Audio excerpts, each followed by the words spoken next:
আবার হাত পাকা লয়েছে মাশাআল্লাহ দেন না জাতি দেখুক আমরা কোনটা ভালোবাসি এটা নিরেট ইসলাম সুবহানাল্লাহ বলেন কি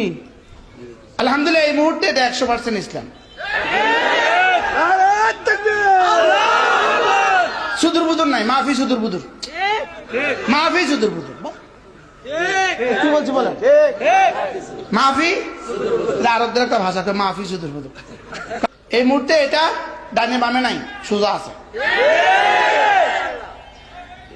এই মুহূর্তে এটা কি আছে কোনটা সোজা আছে কি আছে সোজা আছে সোজা আমরা আমাদের এটা আমার অপিনিয়ন এটা আমার বক্তব্য কর্তৃপক্ষের সাথে এটা কোনো সম্পর্ক নেই লাগা হাত পাকা লাগা লাগা বাতাস